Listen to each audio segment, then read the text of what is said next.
Salut à tous et bienvenue sur l'OM au café, votre rendez-vous du matin sur le Phocéen. Je suis très heureux de vous retrouver pour la troisième fois cette semaine. Et regardez, on vous crée quand même du contenu sympa, puisque lundi, je vous rappelle, on était avec Deva Padou de la chaîne L'équipe. Hier, on était avec Sioul et Rémi Australie. Rémi Pantani qui est depuis l'Australie. Et là, on voyage encore, on est en Suisse avec Jérémy Attali du Phocéen. Salut Jérémy, qui est ta balle pour le match olympique de Marseille. Comment ça va? Salut Romain, salut à toutes et à tous. Ben, ça va impeccable, hein. Je me suis mis dehors pour faire un peu de l'aventure. Après, il fait pas très chaud. Je sais pas si je vais faire toute l'émission dehors. Ça va très très bien. Donc c'est bien qu'on se retrouve avant la conf de presse tout à l'heure. C'est bien qu'on se retrouve à cette heure-ci et c'est le rendez-vous de l'OM au café. Malheureusement, ça ne nous permet pas de nous retrouver avec les supporters, notamment d'OM Helvetica, que tu vas rencontrer dans quelques heures, c'est ça? Ouais, pour l'instant, ils maintiennent le déplacement, puisque c'est un peu un gros bordel, là, faut dire la vérité, entre le FC Bâle et pas forcément l'Olympique de Marseille, parce que l'Olympique de Marseille a essayé justement de faire en sorte que tout le monde puisse venir, comme il l'entendait. Je sais pas vraiment comment ça va terminer. C'est ce qu'il y aura des Marseillais un peu disséminés partout dans le stade. Est-ce que ce sera organisé plus ou moins? C'est compliqué à dire là. Pour l'instant, ils maintiennent leur venue en tout cas. Donc je ferai des interviews avec eux avec plaisir et vous pourrez les visionner sur le site. Ouais, c'est vrai que pour eux, c'est une frustration énorme. Parce que je me souviens d'Antoine qui nous avait dit que il y a 2 tours de ça, il rêvait de voir l'OM tomber contre Bâle parce que du coup, bah, c'était un déplacement en Suisse, il allait pouvoir voir jouer l'OM. Et là, de se dire que même lui peut pas y aller, j'imagine que la frustration doit être énorme. Donc, voilà, essayons de voir, de suivre ce dossier parce que c'est toujours pas réglé. Vous êtes nombreux sur le chat. Il y a Nico Amskas qui te conseille, Jérémy, de pas manger trop de chocolat. Bon, Alors les amis, tu es pas un grand gourmand de nature, on peut le dire, on peut révéler ça. non, il y a ça déjà, la révélation. Je suis pas très sucré. Puis quand tu vois le prix de quoi que ce soit ici, honnêtement, je vais pas manger beaucoup. Ne vous inquiétez pas, je vais rentrer en forme. Très bien, je ne te le rappellerai jamais assez. Attention aux objets de décoration dans la salle de presse. N'enjambe rien et si tu enjambes, ne poste rien sur les réseaux, s'il te plaît. Voilà. Voilà, Euh, c'est promis. Toi, qui nous dit super émission de Virage Marseille hier. Merci Romain. Merci à vous d'apprécier ce format que vous retrouvez aussi en intégralité sur le Phocéen. Alex Bess qui nous dit c'est quel joueur en conf de presse? Ça sera Sead Kolasinac.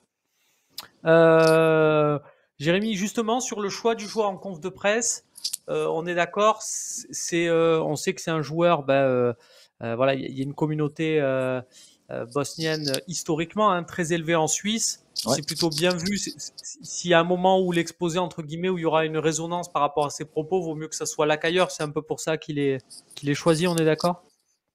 Je pense que tu as raison. Puis la deuxième raison, justement, c'est qu'il a un peu plus joué ces derniers temps. Donc, ça peut être intéressant de savoir ce qu'il a à dire.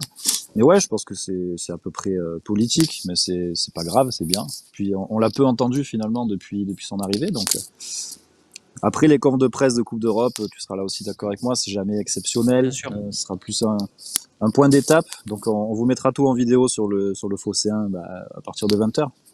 Mais c'est vrai que Voilà. ne nous attendons pas à des grosses révélations. Voilà, parce qu'il faut expliquer justement le protocole est tel en Coupe d'Europe que déjà Aussi. c'est rythmé, c'est timé, et puis il faut des traductions. Donc dans un club comme Bâle, là aussi vous avez un intérêt de mettre un Kolasinac, c'est que Bâle est une région germanophone de la Suisse, et Kolasinac parle allemand, donc ayant été formé à Schalke et ayant été international espoir allemand, Ouais. et retourné à Schalke. Donc du coup c'est vrai que pour lui ça sera plus simple s'il y a des questions par exemple en allemand.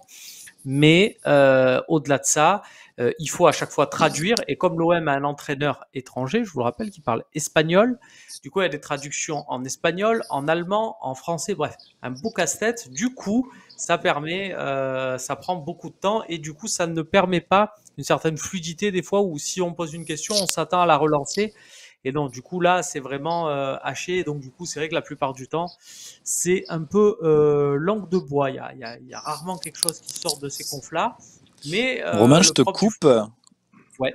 Je me permets de te couper. Apparemment, il y a des soucis avec mon micro. Est-ce que toi, tu m'entends correctement? Je le lis dans le chat là Bah, que. ça frotte un peu, on va dire. Donc c'est Ok, peut-être je vais avec ta essayer de veste, faire voilà, mieux. si tu le tiens devant, ça devrait aller Ok, mieux. On nous dit, il a un micro qui Luan Pérez. Ça veut dire peut-être que ton micro fait du recul frein. voilà. Je C'est l'interprète méchant, comme ça.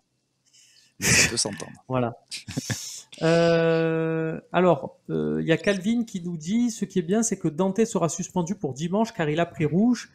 Et après, est-ce qu'il y aura d'autres joueurs ou je sais pas? Non. Alors, Calvin, si tu voulais te réjouir de ça, il ne faut pas, car Nice a fait appel et il y aura la décision de la commission de discipline ce mercredi soir, ce qu'on vous expliquait hier dans le JT du Phocéen. Donc, attention, parce que voilà, parce qu'il y a il y a ce doute-là qui plane un peu concernant. Et puis honnêtement, on a beau être adversaire de Nice, on a beau vouloir à tout prix la victoire de l'OM dimanche, il faut reconnaître sur ce coup-là qu'il y avait absolument pas carton rouge. Je sais pas si tu as vu les images à Montpellier, dans Montpellier-Nice. Hmm. Effectivement, Dante ne mérite pas du tout le carton rouge, quoi. Faut être honnête. J'ai pas vu le match, mais j'ai vu le résumé. Si je suis Mm. très honnête, si à nous, on nous met un carton rouge pour cette faute-là, on crie au Voilà. scandale sur le Phocéen. Et je pense qu'on aura raison. Après, est-ce que ça va suffire? Après, Galtier est descendu dans les vestiaires de l'arbitre, qu'il a reçu. Ils ont pu s'expliquer. J'espère que ça aura pas trop d'influence, mais sur le côté sportif, il le méritait pas. Donc si Dante est là, écoute, on va pas non plus crier au scandale, mais ce serait bien qu'il soit pas là, le petit Dante quand même. C'est clair. Ricardinho qui nous dit super le format JT du Phocéen. Bah, merci les gars, Mm. c'est sympa. Merci beaucoup. Euh, Sis qui nous dit on va pas les plaindre de se faire voler. Effectivement, non. Après, c'est Non, juste, on va pas. S'ils arrivent à récupérer Dante, bon, voilà. Enfin, je veux dire, de toute façon, l'OM ne doit pas dépendre de la présence ou non de Dante. On doit être c'est ça. au-dessus de ça, je pense. Allez, on revient sur ce match de Bâle parce que je vois qu'il y a pas mal d'interrogations aussi. Et c'est vrai qu'il y a pas mal de gens qui ont peur que ça parte en cacahuète, comme on dit. Bah, le problème, c'est Est-ce que que, Vas-y Romain, je t'en prie, mais non, non, est-ce que c'est ton cas aussi? Est-ce que tu te dis, voilà, parce que l'expérience, on les connaît, ces matchs où on est en train de dire, attention, il y a ça, enfin, ces atmosphères-là, malheureusement, j'ai l'impression on les connaît et moi, je comprends totalement les gens qui ont un mauvais pressentiment, en fait. bah, d'autant qu'au match aller, ça, c'était un peu tendu, ça a frité un peu, donc dans l'esprit des ultras, qui sont pas tous des voyous, mais juste un esprit d'être le meilleur dans les tribunes. Je pense qu'il y aura déjà un duel à ce niveau-là. Effectivement, je pense qu'ils veulent nous accueillir d'une certaine façon. Le gros problème, c'est que si tu as dans le stade à la fois des Marseillais un peu disséminés partout, des groupes qui montent au milieu de tribunes suisses, plus les ultras qui peuvent un peu naviguer dans le stade, c'est là où j'ai peur que ça se passe pas bien. J'ai aussi un peu peur, enfin peur, on va se mesurer, mais comment vont-ils arriver les supporters marseillais? À partir du moment où tu n'as plus de parquage officiel, est-ce qu'ils vont être escortés jusqu'au stade? Ou est-ce qu'ils vont arriver à la gare ou depuis les aéroports éventuellement, pour certains, et se déplacer tout seul à Saint-Jacques? Moi, c'est plus ça qui m'inquiète, c'est que aux abords du stade, tu peux te retrouver face à des petits groupes de. Plus j'en ai vu quelques-uns. Je suis allé visiter un peu des bars Mm. balois, on va dire, pour voir un petit peu comment ils préparaient ce Par match-là. Ils sont souci motivés les mecs, voilà, hein. d'investigation. Ouais, mais aussi parce que ça m'intéresse toujours de voir comment on voit l'OM. Et j'ai parlé avec deux trois gars qui, tu vois, pour nous, on se dit est-ce qu'il faut la jouer à fond cette Conférence League, etc. Eux, ils attendent que ça, ils attendent que l'OM, hein. Ils sont motivés à fond, que ce soit dans les tribunes ou pour passer, hein, et de toute façon, ils ont plus que ça à jouer. Donc pour eux, c'est un gros match. Mm. Donc je pense que les supporters aussi veulent faire un gros match. J'espère que tout se passera très très bien. Ouais, on espère vraiment et on espère derrière que ça serve pas de prétexte Bah, c'est derrière ça. à taper sur des Marseillais au propre comme au figuré. Binou OM du 59 qui nous dit Alfred Gomis out jusqu'à la fin de saison. Encore une mauvaise nouvelle dans le sprint final de l'OM. Alors Alfred Gomis, c'est le gardien de Rennes. gardien international sénégalais, donc qui est le remplaçant de Doudou Mendy en sélection. Pendant son absence, il y a un jeune gardien rennais, Aldemar, du coup, qui s'est illustré. C'est vrai que Gomis, bon, nous on l'a vu surtout la saison dernière au Vélodrome sur la tête de Michael Cuisance, il était pas vraiment bien placé. Hein, ça nous a fait plaisir. C'est vrai. Mais voilà, Alfred Gomis, c'est vrai que c'est pas vraiment ce qu'on peut appeler un crack. Est-ce que euh, le fait qu'il soit blessé, on peut se dire, bon là, c'est bien sûr pour chambrer un peu que nous dit Binou, mais est-ce que tu penses que c'est une bonne nouvelle? Parce que Rennes, c'est une sacrée dynamique quand même là. Hein. C'est là, moi je répondrais plus par la dynamique. Après, est-ce que cette dynamique va durer encore les 2 mois qui restent de compétition, les 2-3 mois qui restent, ça c'est autre chose. Mais je crois pas qu'à cause de la suspension, enfin de la blessure, pardon, de ce gardien, leur dynamique se brise. Rennes, pour moi, c'est peut-être notre plus grand concurrent. Je misais sur Monaco depuis le début, je le disais sur tous les talks. Tu pourras en témoigner, Romain. Et Mmh. puis, je crois que je me suis trompé, puisque Monaco, en fait, a flanché. Donc maintenant, si je dois me rabattre sur un nouveau favori, ce serait Rennes, qui va bien nous embêter jusqu'à la fin. Plus que Strasbourg, où je Alors, sens que, je sais pas comment toi tu vois Strasbourg. non, mais alors, je pense que tu avais pas tort sur Monaco. Je pense que la plus grande chance de l'Olympique de Marseille, ça a été les dirigeants de Monaco qui, à l'hiver, licencient Niko Kovac. Je pense Ah oui. que Niko Kovac qui reprend la main, je pense qu'on aurait eu beaucoup de mal. Mais là, ils ont pris un nouveau coach, donc du coup, il y a le niveau d'exigence qui est moindre. Et des échos que j'ai, ça s'est un peu relâché aussi au niveau des joueurs à Monaco. Donc du coup, des mecs qui étaient à fond, qui avaient la pression pour que leur contrat soit prolongé ou machin. Là, bon, voilà, c'est un peu redevenu le pouvoir aux joueurs. Et tu vois, ce qui me fait dire, parce que je sais que on aime tous les deux quand même, on est plutôt globalement pro Sampaoli. Même si moi il m'agace sur certains trucs, je veux surtout pas qu'il soit Ouais, ouais. licencié, ou pas qu'on s'en sépare, ou surtout pas dire à choisir entre le coach et les joueurs, je choisis les joueurs. Moi je choisirais toujours le coach par principe. Ben, tu vois, cette gestion-là et le tournant de cette saison de Monaco, leur dynamique actuelle me fait dire effectivement que des joueurs Mhm. peuvent te gagner un match comme ils l'ont gagné au Vélodrome avec du talent. Enfin, il faut voir le contrôle de Kevin Volland sur le but qui marque, tout ça, c'est bravo à eux. Mais sur une saison entière, on voit bien que les mecs, ils sont quand même tranquilles et c'est ce qu'on a beaucoup connu à Monaco, des mecs, j'ai l'impression, qui ont la belle vie et qui ont pas trop envie de se faire violence. Mais ils se sont sabordés, comme tu l'as dit, en mettant Kovac dehors, ça c'est clair. Après, ouais, au Vélodrome, on a vu quand même entre Ben Yedder, entre Voland, il y a du matos quand même. Donc, c'est assez incompréhensible. Si c'est du relâchement, tant pis pour eux. Hein. Mais c'est parce qu'il y a eu d'autres périodes où ça les a servi de ne pas avoir de pression aussi, notamment quand c'était Hum. des jeunes générations. Mais peut-être que là, même les cadres se relâchent un peu sur la durée. T'as pas tort. Sinon, Alors, j'ai vu une question de Twain, Romain, qui disait qu'il y a eu un ouais. transfert de déplacement entre Romain et moi. En fait, Romain va aussi faire Brest et du coup, il faut qu'il se repose un petit peu. Donc la Ouais. vraie raison, c'est ça aussi, parce qu'enchaîner Brest enfin Bâle et Brest, c'est pas voilà, Et puis pour être tout à fait complet, il s'est blessé, notre ami Romain. Alors, c'est vrai, pas de manière grave, c'est c'est au vrai. doigt, tout va bien. Il va le récupérer en plus. Mais voilà, on lui souhaite en tout cas d'être rétabli le plus rapidement possible et de pouvoir réutiliser l'ensemble de sa main. Est-ce que c'est parce qu'il avait peur de me défier au paddle? Peut-être, peut-être. Ah bah là on tient quelque On en chose. saura plus Là on tient dans les un prochaines vrai semaines. sujet. On verra s'il a d'autres excuses par la suite. Nico B 1313 nous dit, est-ce que vous avez une tendance sur les intentions de Sampaoli, turnover, équipe type? Alors ce que je te propose, Jérémy, je vais me faire des Ouais, petits points comme j'aime bien me les faire allez. pour faire une équipe type. Et alors on va la faire, on va pas faire le coach, c'est nous. Vous l'avez trouvé lundi soir, il était de fort belle qualité dans le talk. Tu y étais, je vais pas te demander de refaire un coach, c'est nous. On va là Ouais. agir pas en partant du gardien à l'attaquant, vraiment en raisonnant en termes de turnover. Et tu vas me donner les noms des joueurs que tu veux voir de l'Olympique de Marseille sur cette rencontre. Et on va essayer de faire un melting pot, à moins que tu me dises que tu Ok. veuilles absolument l'équipe type. Mais l'idée, c'est de se dire, il faut que tu me donnes deux, trois noms de mecs que tu veux voir absolument parce qu'ils sont performants. Il faut que tu me donnes Ok. deux, trois noms de mecs que tu veux voir jouer absolument parce que c'est une question de turnover. C'est là qu'il faut leur donner du temps de jeu. Et sur les autres postes, eh ben, on va affiner.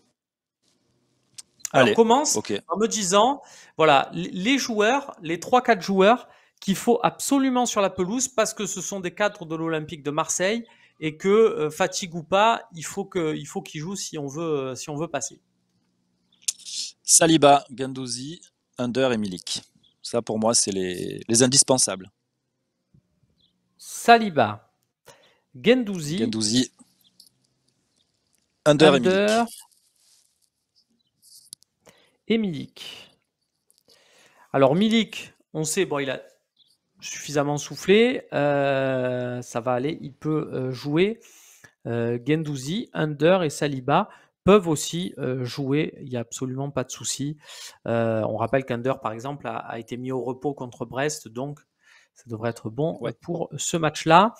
Donne-moi maintenant les trois, quatre éléments, enfin 3, 2, tu choisis, c'est le nombre, mais les Ouais. joueurs qui Ouais. ne font pas partie des 11 plus gros temps de jeu et à qui tu as envie de donner voilà, des chances, des minutes sur cette rencontre.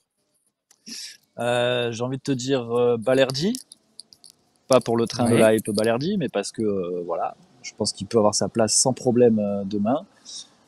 Pape Gay, même si certains ouais. peuvent le considérer comme un pilier pour le match à venir, mais pour l'instant c'est pas le plus gros temps de jeu. Donc Pape Gay, et puis j'aime bien la dynamique d'Amin Harit. Voilà. D'accord. D'accord. Le souci, c'est peut-être pour ta compo que Harit du coup ne peut pas être à droite si j'ai parlé de Under tout à l'heure. Quoique, Ben, Harit peut les être deux à peuvent peut-être. gauche. C'est ça. Harit peut être à gauche. Under peut être à droite. Milik peut-être en fonction de ce que tu me dis. Est-ce que on peut laisser Mandanda dans les cages ou Paul Lopez, hein, perso, j'ai pas de. Non, Et moi on je peut dirais dire, oui parce que ouais, c'est ça coupe, c'est ça coupe. Kolasinac d'un côté, Rongier de l'autre et Camara pour solidifier tout ça. Et donc, du coup, tu vois, force, avec ce que tu m'as donné, on aurait un 11 Mandanda, Kolasinac, Mmh. alors je vais faire de droite à gauche, Rongier, Saliba, Balerdi, Kolasinac, Camara en sentinelle, Under, Papgay, Gendouzi, Harit sur la ligne de Ouais, 4, derrière Milik. Et on est sur les principes de jeu qu'on a vus à Brest. Donc il y a une forme de continuité parce que un Pape Gay et un Gendouzi qui étaient associés devant Kabara, ben, le reste. Donc il y a une continuité, un Milik qui peut être alimenté et il y a Under Harit et à côté de ça, on permet à un élément comme Gerson de souffler pour dimanche, bien pour sûr. Dimitri Payet de souffler pour dimanche. Donc, écoute, je pense que il y a une logique. Est-ce que c'est la logique du coach ou pas? Mais en termes de proportion, on a quelque chose de tout à Ça se fait tient. cohérent. Voilà. Là où c'est dommage, c'est que du Dieng, du Bakambu, si ça se passe comme on le dit, on les verra pas demain soir. Maintenant, vu les formes, je suis pas non plus choqué que Bamba Dieng se remette un peu la tête à l'endroit. Et Bakambu, il peut très bien rentrer à la 60e aussi. Euh, Après, le gros truc, c'est que sans Payet, j'ai un peu la sensation qu'on arrive quand même à se faire du bien dans cette équipe. Donc, c'est peut-être une question pour plus tard, mais si on est encore très bon demain dans le jeu et dans le Mhm. résultat, comment réintégrer Payet sans déséquilibrer le petit équilibre justement qui aurait été trouvé? Ça, c'est une vraie question que je me pose et je me demande si on va avoir à se la poser. Je me demande toi Ouais. déjà ce que t'en penses parce que on s'y attendait pas vraiment parce que sans Payet ça marche plutôt bien. Oui, je pense que ça va. Je pense on peut laisser. Non, non, je pense que Payet. Enfin, il y a de la marge avant de se dire Payet est un problème. Après, effectivement, Hmm, il y a des c'est pas ça, voilà. combinaisons à trouver, dans le sens où je pense personnellement, par contre, que Payet et Harit, par exemple, ce n'est pas compatible dans le jeu, parce que c'est des joueurs qui demandent beaucoup le ballon et que bah, le ballon, tu peux le donner à un, mais pas à deux. Enfin, tu peux pas multiplier les ballons. Donc, je suis pas sûr que ça soit cohérent sur 90 minutes. Après, en cours de match, c'est autre chose. Mais en même temps, c'est pas grave parce que on rappelle qu'on a recruté Harit pour remplacer Dimitri Payet. Donc, quelque part, si quand il n'y a pas Payet et il y a Harit et on en est à se dire, peut-être qu'on va se demander si Payet, ça veut dire que ça tourne bien, ça veut dire que le recrutement a été cohérent et que tu as quelqu'un qui arrive quand même à te faire oublier Payet. Donc, bravo. Exactement. Et franchement, encore une fois, bravo c'est bien que à ça Amin arrive. Harit. Bien sûr, c'est bien que ça arrive à ce moment-là, ouais, parce que on repart sur une bonne dynamique. Elle était mauvaise ces dernières semaines, ça peut nous aider à en avoir une bonne. J'ai notre ami Sioul qui me demande quel sera pour toi le joueur surprise de fin de saison. Franchement, j'en sais rien. J'ai pas l'impression qu'il y a un joueur là qui va, parce qu'il y a quand même pas mal de turnover. J'arrive pas à voir un joueur qui va sortir du chapeau là comme ça. Moi, il y a un joueur qui, je pense, alors, pas dire surprise, mais je pense qu'un joueur qui va pouvoir nous rapporter des points sur la fin de saison, c'est Cédric Bakambu. Parce que, en fait, je pense qu'on s'oriente de plus en plus vers un Milik indéboulonnable en attaquant, mais je vois bien un Bakambu le remplacer sur les fins de match. Et un peu ce qu'on a vu à Brest, en fait, Milik, voilà, la décision est faite. 60, 70e, merci, sors. On aura besoin de toi au match suivant. Et pour les 20 dernières minutes, tu laisses un Cédric Bakambu.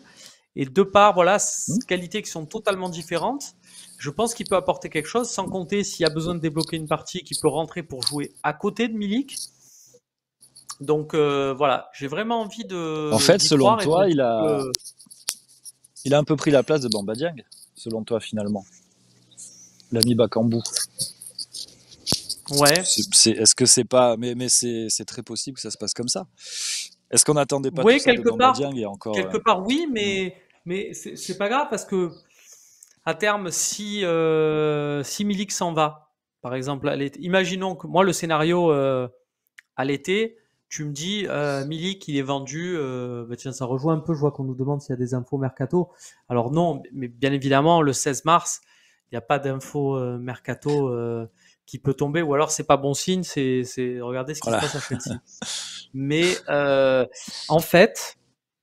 en fait, je me dis, si, imagine, on finit la saison comme ça et que ça marche, et qu'on finit sur le podium et qu'on a un Milik qui termine à 25-30 buts, qu'à la fin de saison, tu as un club, tu as Naples qui te dit, allez, on oublie tout, reviens, on te prend pour, attends, 20 millions, machin, tout ça. Bon, je pense que vu la situation de l'OM, malheureusement, il faudra vendre Milik. Tu vends Milik, ok. Et on te dit, l'année prochaine, à ce poste d'attaquant, on va mettre option numéro 1, Bakambu, option numéro 2, Bamba Dieng qui va lui venir en concurrence, et l'argent qu'on récupère sur Milik, on va en profiter pour se renforcer à d'autres postes. Eh bien, si tu me dis ça, peut-être que, là je te dis ça comme ça à brûle pour point, mais ma première réaction, ça va pas être de me dire, on nous prend pour des cons, qu'est-ce que c'est que cette direction, Longoria casse-toi, absolument pas, parce que je pense que contrairement à bien des saisons, on aura préparé l'avenir, on aura fait venir un Bakambu de Chine en lui disant retape-toi mon garçon pendant 6 mois, et on a un Bamba Dieng à qui on prend le temps de faire mûrir et de le voir grimper petit à petit les places dans la hiérarchie. À un moment donné, ça me plaît. Parce que tu peux pas, si ce genre de truc arrive, critiquer la direction en disant on manque d'ambition, et 6 mois avant, quand on est dans la situation qui est la nôtre, critiquer la direction en disant on a un Bamba Dieng et on le fait pas jouer. Les gars, il n'y a que 11 places sur le terrain. À un moment donné, si on veut donner des responsabilités, c'est à ce moment-là. Et moi, j'aime bien cette idée de se dire, si un Milik qui est au-dessus de la mêlée s'en va, de dire voilà, les places vont être distribuées entre un Bakambu qui a un glorieux passé, qui se retape après la Chine, et un Bamba Dieng. Voilà, pour l'instant, on est là. À vous, les gars, de faire la diff. Et peut-être qu'un Bamba Dieng, il se révèle comme, on va prendre des exemples glorieux, mais comme un Van Persie s'est révélé après le départ de Thierry Henry à Arsenal. Ouais. Voilà, il y a des choses comme ça à tenter. Mais ce que tu dis, c'est très cohérent dans le sens, on n'a pas envie que Milik s'en aille, on est bien d'accord. Cependant, il faut être réaliste, il sera demandé et lui-même aura fait 2 saisons à l'OM quasi. Il aura aussi peut-être envie de faire autre chose. Il va sur ses 28 ans, si je dis pas de conneries. Mais ce que tu dis là, c'est très vrai. Longoria, il a déjà préparé, il a déjà avancé ses pions. On peut se le dire aussi avec Gigot qui va arriver pour pallier éventuellement soit un Saliba qu'on n'arrive pas à attraper, soit un Kaletakar qui partirait. Donc ce qui est appréciable avec cette direction-là, c'est que, comme tu dis, on a l'impression d'avoir un coup d'avance et de pas se retrouver au dépourvu. Ça fait vraiment plaisir parce que les autres mercatos que j'ai vécu comme supporter et toi comme journaliste, on voyait pas vraiment où on allait. Tu vois, il y avait rien qui était vraiment prévu, préparé, hormis un peu Pape Diouf. Donc je pense que tu as raison avec Bakambu, c'est pas un titulaire en puissance aujourd'hui, c'est un gars qui peut remplacer Milik la saison prochaine si besoin. Et on est Et puis d'accord, j'ai pas surtout, envie que Milik s'en aille. il faut surtout se dire aussi, et c'est un réflexe du coup qu'on n'a pas parce qu'on n'anticipe pas, que c'est pas parce que ton équipe en juin paraît plus faible, c'est-à-dire que ton attelage et tes valeurs de joueurs, Bamba Dieng, Bakambu, face à Bamba Ouais, Dieng, Bakambu et Milik au mois de juin, te paraît plus faible. Mais quelques mois plus tard, ça peut être plus fort parce que tu donnes plus d'espace à un Bakambu et à un Milik et donc du coup ils grossissent et ils prennent ouais, plus de volume, plus d'épaisseur et d'importance dans le groupe. Donc c'est totalement possible cette idée-là. Surtout que après c'est toujours pareil, c'est-à-dire que si tu me dis l'argent, moi tu disais on n'a pas envie de voir partir Milik. C'est quoi, moi, presque, j'ai envie de te dire, j'ai envie de le voir partir. Mais j'ai envie de le voir partir dans un gros club. Moi, ça me rend fier. oui, Moi, je suis content en tant que. C'est bête à dire, tu vas me dire, hein, c'est le FC Procuration, ce que tu veux, mais c'est pas ça. Moi, j'en ai marre de voir les joueurs de l'OM partir au Tigres en fin de contrat parce que personne, en fait, les a voulu pendant des années et qu'on a été les seuls. Moi, quelque part, quand un club vient chercher un joueur chez nous, ben, je me dis, ça montre que l'Olympique de Marseille, tu sais, il y a des clubs, on te dit, ils ont une identité qui les définissent. Paris, tu peux définir l'identité de Paris avec ce côté ville-lumière où ça a toujours fait le spectacle avec le bordel, enfin le spectacle dans les coulisses où ça a toujours été le ouais, bordel comme ça l'est maintenant. Voilà. Lyon, ça a toujours eu cette étiquette du club formateur qui était capable de mettre quand même ses éléments formés dans les meilleures conditions et ça date de 25-30 ans. On rappelle Bruno Ngotti ou des choses comme ça. Tu peux en prendre des clubs qui ont des identités. Le Real Madrid, ça joue toujours avec 8000 attaquants, peu importe l'équilibre d'équipe. Le Barça, il y a un style de jeu, Johan Cruyff, voilà. Pour moi, la spécificité de l'Olympique de Marseille, au-delà des supporters, au-delà de ce que tu veux, c'est cette capacité à faire passer d'un joueur, à arriver à transcender un joueur. Pour moi, ce qui définit l'Olympique de Marseille, c'est Didier Drogba, c'est Franck Ribéry. C'est-à-dire c'est que tu prends des ouais. mecs et que d'un coup, parce qu'ils réussissent à l'OM, ils peuvent réussir de partout. Donc si, à la fin de cette saison, Milik, il part dans un gros club, mais je suis content. Si Milik qui signe à Arsenal, si Milik qui signe en Espagne, si Milik, ben pour moi, ça veut dire qu'on aura fait notre job et que l'Olympique de Marseille aura fait, tu vois, un truc. J'ai envie un peu, l'argent, il ira pas dans mes poches, mais j'ai envie qu'on soit là-dessus. Alors après, bien sûr, j'ai envie que derrière, on réutilise bien cet argent, qu'on le réinvestisse dans deux, trois autres joueurs et ainsi de suite. Le fantasme absolu, c'est l'Atlético Madrid qui un jour, ils ont eu un espoir de leur centre de formation qui s'appelait Fernando Torres, que le jour où ils l'ont vendu, à la place, ils ont pris un crack qui s'appelait Kun Agüero, que le jour où ils l'ont vendu, ils ont pris un autre crack à sa place qui s'appelait Diego Costa, que le jour où ils l'ont vendu, ils ont pris Antoine Griezmann. Voilà, l'objectif, il est là. Mais j'ai presque envie de te dire, moi, j'ai envie d'un départ vers le haut. Après, si c'est pour me dire, on le vend coûte que coûte à Newcastle ou à Wolverhampton, je préfère le garder, évidemment. Non, ça c'est dégueulasse. Mais du coup, est-ce que tu mets dans l'identité de l'OM qui est de sublimer des joueurs, Nkoudou, tu Mm. le mets dans les gars qui ont explosé et qui sont partis dans un gros club ou pas? Mais ce que tu dis, ça se tient là encore, Euh, hein. Moi ouais, aussi, j'aimerais non, Nkoudou, qu'ils partent en. Nkoudou, Qu'est-ce qui alors, ouais, devient?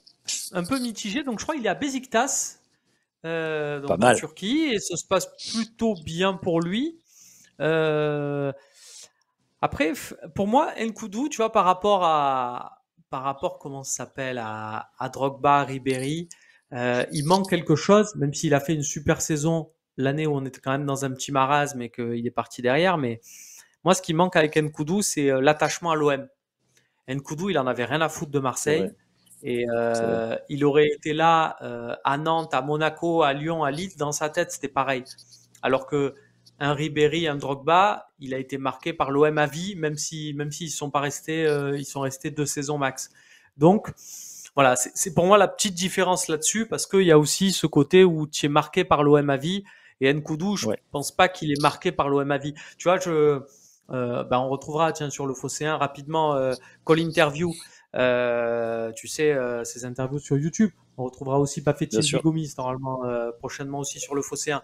Et tu vois, quand j'ai vu la call interview de Bafétim Bigomis, j'ai vu un mec, il est passé une année par Marseille. Enfin, ça faisait le tiers de son interview et il a fait une saison. Parce que l'OM, ça te marque à vie. Et pour moi, voilà, tu vois, je préfère Bafétim Bigomis. Pour moi, il m'a plus marqué que Georges Kevin Nkoudou. Je suis carrément d'accord. T'as Flo 13410 qui te dit notre identité, c'est vendre Drogba pour prendre Louis Ndoula. Je trouve que c'est une très belle ref. Voilà. Ça fait Ce qu'il mal, ne hein. faut plus jamais faire. Est-ce Alors, que non, mais Nordine va un vraiment, peu remplacer Idriss lors des avant-matchs? Les amis, notre ami Nordine, il est à Paris, il fait des études. C'est compliqué pour lui d'être avec nous aussi souvent qu'il aimerait. Donc on le ouais, récupérera quand c'est il vrai. sera à nouveau marseillais. On le kidnappera, vous inquiétez pas. Pour l'instant, il bosse, il est à l'école. Voilà. Cette histoire, les Yendoula, on peut en revenir 2 minutes, c'est terrible quand même. Putain, quand j'y repense. C'est Parce que affreux. les Yendoula, non mais c'est bien de le rappeler pour se remémorer en fait tout ce qu'il faut pas faire. C'est que déjà en fait, quand Drogba s'en va, Lyon, on te dit ouais bah, l'OM pourrait être sur le Yendoula, donc au début on te dit mais c'est impossible. Donc un truc monté par la presse de toutes pièces, c'est-à-dire on te dit la piste les Yendoula à l'OM alors que l'OM a rien demandé. Et puis, mais non, c'est impossible, Lyon le vendra jamais. Et là, t'as Olas qui te dit, euh, je veux pas qu'il parte, je suis pas vendeur, mais ça veut pas dire qu'il est intransférable. Donc déjà, de ce côté, j'ouvre un peu la porte. Et puis en fait, il va à Marseille. Donc lui, un supporter du PSG, mais pur et dur. Et au moment où l'OM arrive, il sent qu'il est un peu en position à Lyon, qu'on compte plus sur lui. Et donc du coup, il dit, bah tu sais quoi, j'aime pas l'OM, mais je vais aller à l'OM, comme c'est les propos de Leyendoula. Je vais aller à l'OM, comme ça, je vais voir si je me trompe ou pas. Déjà, le niveau de motivation du C'est type est quand même pas merveilleux. terrible. Et il arrive à l'OM où il y a un entraîneur, José Anigo, qui lui dit au bout de quelques séances d'entraînement, bon écoute, on va devoir s'adapter parce que moi, c'est pas toi que je voulais recruter Yann Koller à Dortmund. Donc tu vois, je veux dire, sur toute la ligne, s'il y a un truc où tu te dis, ça va pas marcher, voilà, n'oubliez Exactement ce pas qu'il que fallait pas là, faire. voilà, Et en c'est plus, tout. évidemment, tu peux pas avoir le même jeu qu'on avait avec Drogba avec un Lowindoula, parce que ça n'a rien à voir dans les profils. Tu peux pas lancer Mais le pire, c'est Lowindoula que tout seul devant. c'est que Louis Ndoula, on le recrute pour faire ce qu'il faisait à Lyon, c'est-à-dire lui dire tu vas tourner derrière autour d'un Ouais, attaquant, comme à Lyon il tournait ouais, autour de Helbert, et on lui dit nous le vrai successeur de Drogba, c'est Mido. C'est Mido qui a fait sa première saison, qui a pas totalement réussi, mais la deuxième ça va être bien. On lui paye la cure à Merano, on se souvient tous de cette histoire où l'OM prend en charge les frais de sa cure d'amaigrissement à Merano. Et le dernier jour du mercato, il signe à la S Roma. Donc là, tu te dis, bah c'est voilà. ça. Je te coupe un tout Bon, petit peu, parce qu'on a Raph Bass qui nous demande si on sait à quelle heure les Olympiens arrivent cet après-midi. Ils s'entraînent à Marseille ce matin. Donc je pense qu'ils vont ouais. partir sur les coups de midi 13h. Alors je vais essayer d'avoir l'heure d'arrivée, parce qu'il veut emmener son fils, Basile, très joli prénom, voir ses idoles. Écoute, je vais essayer de pêcher ça, si Romain t'arrive aussi, puis on va le mettre sur le Phocéen. Donc reste Ouais, connecté, on ouais. va essayer de te trouver ça. Il y a combien C'est d'aéroports à Bâle? Je sais même pas. après, Faudrait qu'on se après renseigne. ils sont sur des timings très serrés. C'est une organisation Ah oui, habituelle, oui, hein, puisqu'en fait, il faut respecter les protocoles et mettre à disposition des médias les entraînements. Que l'OM préfère mettre l'entraînement à disposition des médias marseillais plutôt que des ouais. médias suisses. Donc du coup, ils s'entraînent à Marseille. Ils viennent, ils remplissent leurs obligations médiatiques directement, c'est-à-dire que comme ils arrivent, ils vont conférence Mhm. de presse et ils font ce truc-là. Et ensuite, ils sont sur balle pour vraiment optimiser les temps de déplacement, de récupération, voilà, que ce soit pour éviter ces fameuses mises au vert où les joueurs voient le moins possible leur famille et après ils sont, voilà, Bien c'est tout sûr. ce truc-là. Tous les clubs, pas que l'OM, hein, tous les clubs font ça désormais. On va On essayer de nous te dit si trouver on ça a en tout des, cas.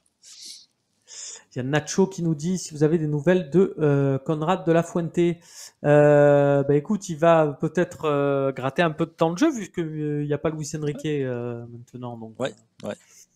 Ouais, je pense que ça peut peut-être être là. l'occasion de le revoir entrer. Mais comme on a dit, il y a du monde. Il y a Harit, il y a Under, il y a Bamba Dieng, il y a Bakambu. Voilà.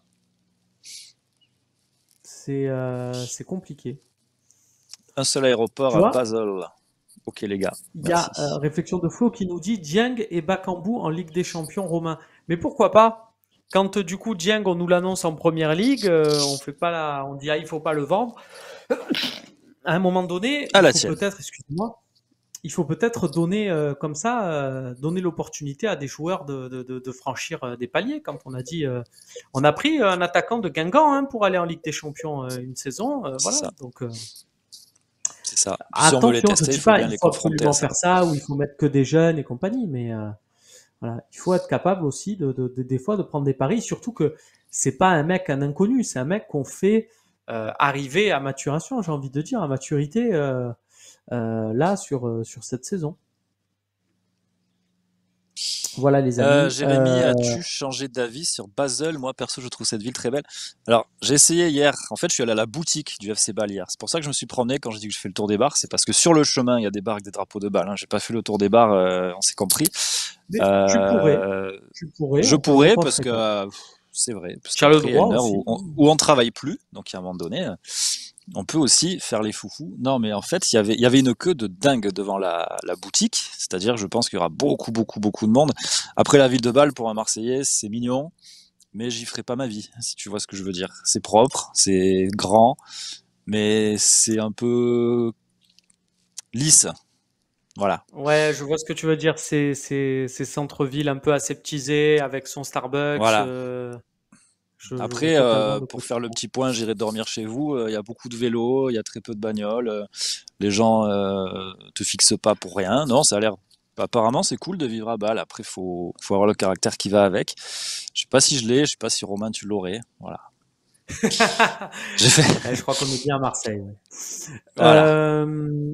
Voilà. Diego Schell qui nous dit est-ce que vous savez si on pourra suivre en direct la conférence de presse Non, les conférences de presse de Coupe d'Europe normalement ne sont pas Ouais. retransmises en direct, mais bien évidemment, on va vous faire vivre ça en live tech sur le Phocéen. On va essayer de live tech peut-être pas du coup, mais Live on texte, va on peut essayer pas.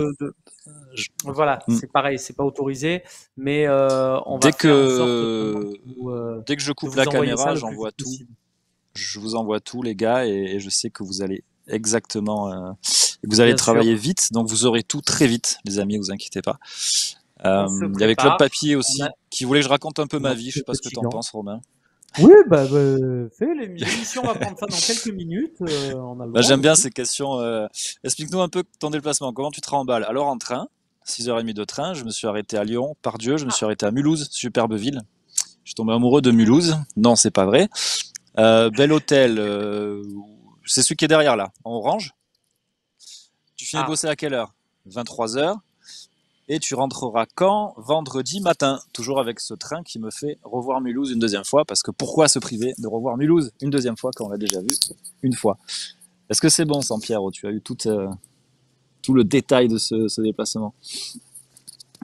eh ben, ça c'est quand même des conditions qui font rêver. Non, on dit ça, mais c'est vrai.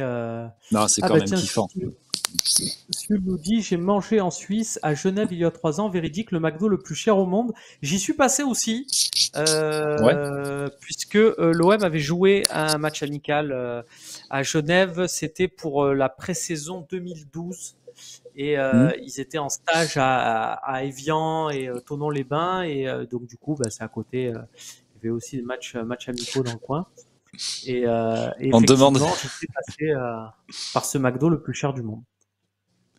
Ce que je préfère, Romain, dans ces émissions, c'est les commentaires des copains. Est-ce que t'as des tickets resto? T'as quoi contre Mulhouse? C'est ma ville de naissance. J'ai rien contre Mulhouse, les gars. Mais voilà, j'ai rien pour non plus. Claude Papy nous dit Genève, c'est dingue, tu peux lécher le sol sans aucun risque. Ouais, non, Je m'y t'as bien risquerai pas, raison. mais pourquoi pas.